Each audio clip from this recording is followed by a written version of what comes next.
the comic book character, The Flash, our next guest is always on the move. From a young age, the New Jersey native had a passion for art, and now he's using his skills to make a name for himself in the New York City music and entertainment scene. Kid Flvsh is using his talents to create everything from cover art to paintings and even an animated miniseries. So I'm over here like, bzz, bzz, and she over here like, I'm pregnant with 30. What you mean 30? Like, come on, bro. I just had 20 the other day. Like, hold on. Oh my gosh. It's a human. Parkour? Parkour. Watch this.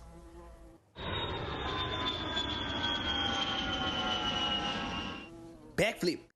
Oh my God. I love this so much. Not the backflip. Oh, that right there is the brainchild of our next guest, Kid Flvsh. Welcome to New York Living. Hi, it's a pleasure to be here. Thanks for having me. Oh, of course, it's our pleasure. Whose voice was that? That was me. And it was you. It was me, yes. All of them. Me and my cousin Dante. You and your cousin Dante. Reimagined as flies. Yes. Mosquitoes, no flies. Flies. The flies. The flies. Fantastic. Congratulations. Thank So you. let's start off with first your moniker, Kid Flvsh. Where was that born? So I'm a big fan of DC Comics Yeah. and the Flash TV show. So I started off my Kid Flvsh journey in college with my brother Tyon. He gave me the name. We were watching the Flash show while I was just drawing, and he saw my process live, and it was very, very quick for him. He's like, yo, you should be called Flash. And I was like, you know what? That actually is, that sticks. I like that. So I just kind of ran with it, and it's been with me for the last 6.5 years. That Kid Oh my Flvsh. God. That Well, Kid it works. Flvsh. It works. And you've had the opportunity to create, I mean, just, you have quite a resume with creating cover art. That's just one of the many things. That's just scratching the surface with you. Yes. So how did it start? How did you get that first opportunity? So I was in college at Pratt Institute. I was in the middle of class. We had a free period that day, so I got a call from my same friend Tyon. He had a cover that he was working on with Dave East at the time. They had a song. His friend was Dave East's DJ, and they needed a cover art. I never knew what cover art was until that moment. Okay. So when he called me about it, I did it within like 2 hours, and then I sent it to him. And then after that, it made Hypebeast magazine.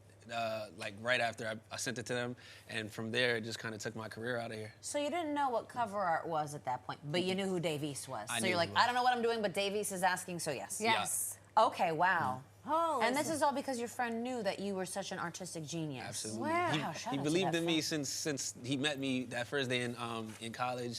He never switched up. He's still my best friend to this day. So shout out Tyon. Tyon, we love you. You know, we started off earlier talking about best R&B songs. Yeah. And earlier we were talking about cover art that resonated with us, Yeah. like the D'Angelo cover art. Right. What cover art were you drawn to when you were growing up? Because if we could see that picture again, very unique, and it feels, I've only known you for 5 minutes, but it feels like that's very much you. Yeah. What kind of cover art were you looking at when you were coming up? If I'm gonna be honest, Please, I don't want you to be not honest. I actually wasn't really even interested in cover art. It was not something that I actually wanted to do or even wanted to know about. It just kind of found me. I stumbled upon it with this call that he gave me, and then so I didn't really have any kind of inspiration. I like to make my art a lot off the dome. Like I kind of take it from that point. I just like to keep it original. That's very interesting. So you were more interested, obviously well, I'm not saying obviously, you like music, you listen to music. So you were really more about the music, not about like, what it looked like. I guess CDs are antiquated at this point, but because still for have me, a I few. said in the tease, I still remember that Blink-182 CD, Enema of the State, and it was that nurse, the I think she was a porn star. Yeah. On the cover. Sure. But that art gave me instant, Gorillaz vibes. Oh, Gorillaz, yeah. Yeah. That's a dope band. Yeah. I love them. So your cover art have turned platinum? Yes. wow. That's no platinum, easy feat. gold. Yeah. So Wow. It's a blessing, honestly. I can't believe that we've come so far in such a short amount of time, and it's actually rare for a cover artist to even get a platinum or gold Well, plaque. that's what I was gonna say. This is new territory. So then why do you think, obviously, you kind of stumbled into this Yes. world, then why do you think, so that's incredible, obviously no easy feat, why do you think it's important, the cover art then, now that you've been in it for this long? Cover art is essential to a song's release. Like, it's a requirement. You cannot release a song on any distributing platform without having a cover art. So it's essential. Like, you know, just as like having the beat made for the artist to sing on or Wow, rap I on. didn't know that. So yeah, it's a requirement. You need, it's like the last step, the last key to the puzzle, as I refer to it as. So, you know, it's very, very important. It not only is a requirement, it's also allowing the audience who's consuming this music to see and feel what this music is going to bring to them and how it makes them feel and react to certain things. So it captures that whole body of work. That's the in visual the art. aspect, Yes, yeah. is the visual aspect, as you said. So. Huh. When you were a youngster, you're still a youngster, coming up in East Orange, what did you want to be when you grew up? I always wanted to be an animator from young. I grew up watching early morning cartoons on Cartoon Network and Nickelodeon with my sister. Oh my God. And we just, you know, had a great time just getting a bowl of tricks and just eating Not the bowl of tricks. Yeah, you know, I relive those memories every day. So just watching that, and around that age is when I started drawing, and I just used to always create characters, and I was like, man, like I really want to see these things moving, coming to life, popping off the screen.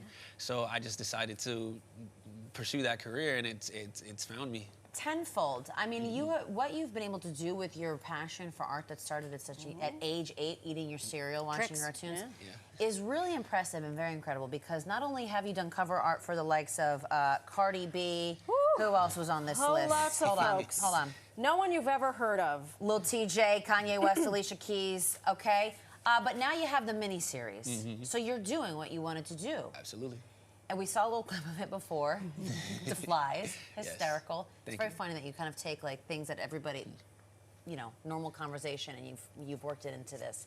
Where does this inspiration kind of come from, aside from it being what you've always wanted to do? How are you getting the content? Yeah. I'm just a very creative guy, so what I wanted to do with this show is take it to a level that people haven't really seen, because I want to show that other like animals and you know, like bugs, insects and stuff like that also have day-to-day lives as well. You're taking the mundane and turning it into something. Absolutely. So it's like a lot of people kind of overlook these kind of things and feel as though like, oh, they're just bugs or they're just animals, but it's like they have lives as well too. They have these conversations in their own way. So I was like, what would it be like to have and hear these conversations from their perspective?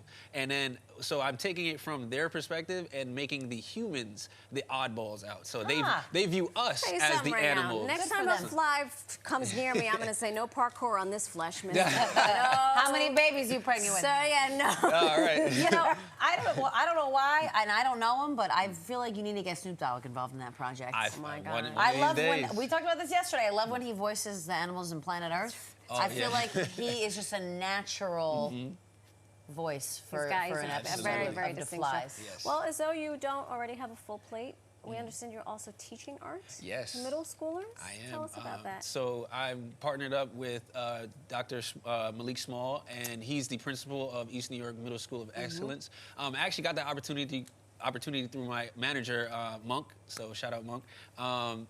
Yeah, so he helped set it up, and I'm going to be teaching a essential art class to 5th to 8th graders and showing them how it is to start drawing from an early age, just like I did, because I started in 5th grade as well. So I just want to give them that extra knowledge and insight on how it is to be an artist and to show them that you can make it in this world. So. Yeah. Tell you what, my art teachers in middle school were not nearly as cool as you are. So those middle schoolers are very, very lucky. And they we are very very lucky. fortunate to talk to you today. So thank you for spending time with us. Please you. come back and visit. Most definitely. Thank you for having me. Of course. Pleasure. Oh my gosh.